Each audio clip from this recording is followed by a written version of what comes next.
आहे याच्याशी संबंध तुमचा कसा आला आणि सुरुवात कुठून झाली, कविता कशा लिहाव्याशा वाटल्या त्याविषयी एक थोडक्यात विवेचन तुम्ही करा. सर्वांना नमस्कार. एकतर आनंद झाला की हे शीर्षक समजून घेणारं कोणीतरी भेटलं. सतबाच खरं खरं मनापासून आनंद वाटतोय आणि तुमचं ते अभिनंदन आहे की ते मला समजून सांगावं लागलं नाही, नाहीतर ते शीर्षकच समजून सांगावं लागतं काय आहे. आणि गॉड पार्टिकल याचा संबंध सरळ गॉड या शब्दाशी लावला जातो, तोही नाहीये. आणि त्यामध्ये काही देवाधर्माच्या कविता आहेत का वगैरे इथून मला ते समजून सांगावं लागतं.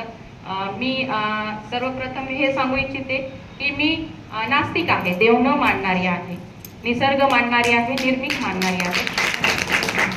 आणि हे जे संस्कार आहेत हे संस्कार माझ्या आई वडिलांपासून आलेले आहेत. तेही देव वगैरे या कुठल्याही भानगडीत पडले नाही आणि आम्हालाही पडू दिलं नाही.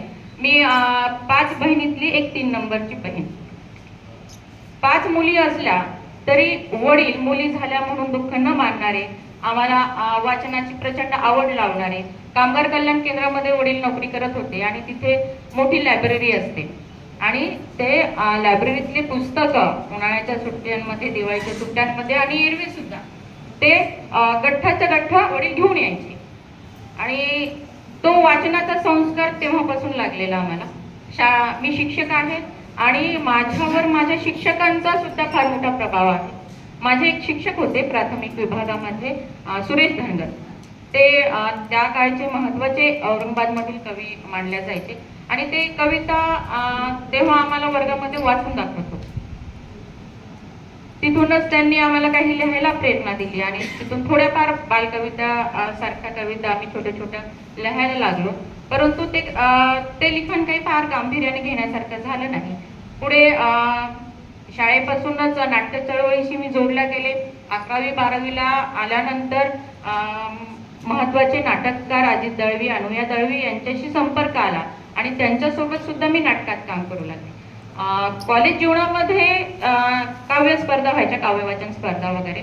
आणि अजित दळवी सरांनी प्रेरणा दिली की मी जेव्हा ग्रीटिंग वगैरे आपल्याला, तेव्हा ग्रीटिंगचा काळ खूप छान होता. ग्रीटिंग द्यायच्या, आता मेसेज जातात 1 सेकंदाच्या आत. आणि त्या ग्रीटिंगवर शुभेच्छा देताना, ग्रीटिंग कार्डवर शुभेच्छा देताना मी यमक काहीतरी जुळून असे 4-4 ओळी वगैरे लिहून द्यायचे आणि शिक्षकांना शिक्षक दिनी वगैरे पण द्यायचे. तर सरांनी म्हणाले की तू या स्पर्धांमध्ये, काव्य वाचन स्पर्धामध्ये, महाविद्यालयीन जीवनामध्ये तू का भाग घेत नाहीये, घे. तेव्हा मी त्या दृष्टीने समजा स्पर्धेमध्ये भाग घेण्यासाठी म्हणून मी काही कविता लिहिल्या आणि तेव्हाही त्या कविता मी सर्वात अगोदर हे सांगू इच्छिते की माझी कविता मनोरंजनाचा भाग होऊ नये हे मी पूर्वीपासूनच ठरवलं होतं. आणि तेव्हा सुद्धा माझी तेव्हाची कविता होती, आजूबाजूचा माझा परिसर जो होता कामगारांचा आणि मी कामगार सुखदुःखाच्या कंपनीतला, किंवा काल दुपारी रस्त्यात सीता भेटली होती आणि भर उन्हात आयुष्यातील राम शोधत होती. अशा आशयाची मी 11वीला कविता लिहिली होती आणि त्या कवितेला तेव्हा काव्य वाचन स्पर्धेमध्ये प्रथम क्रमांक आला. माझ्या आईचं नाव सीता आणि लहानपणीच वडिलांनी इतकी पुस्तकं आणून दिली होती की वाचनामधून संपूर्ण राम कळाला आणि सीताही कळाली आणि सीतेची फरफटही कळाली.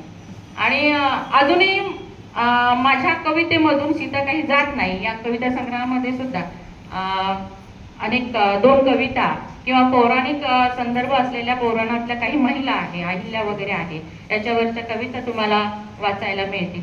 अशा तऱ्हेने तो प्रवास सुरू झाला. मी तुम्हाला सांगितलं की घरातलं वातावरण अतिशय पुरोगामी विचारसरणीचं होतं. कुठलाही भेदभाव नव्हता, लिंगभाव किंवा जातीभेद हा प्रकार मला तेव्हाही कळाला नव्हता. परंतु पोटा पाण्याचा प्रश्न जेव्हा निर्माण झाला, नोकरीत जेव्हा आले आणि गांभीर्याने जेव्हा लिखाणाकडे वळून इकडे आले लिखाणाकडे, तेव्हा मात्र हा भेदभाव प्रकर्षाने जाणवायला लागला. सतपालनी अगदी याने सांगितलं की मॅडम ह्या क्रमाने घेतोय बरं मी. निमंत्रण पत्रिकेत नावं छापलेल्या क्रमाने घेतलं. तेव्हा हे सांगायचं होतं त्याला प्रकर्षाने की मी भेदभाव करत नाही. हे सांगावं लागू नये हेच माझं म्हणणं आहे. ते जाणवायला पाहिजे आणि हे जे सगळे भाव आहेत, हे सगळे भाव माझ्या कवितेतून येतात.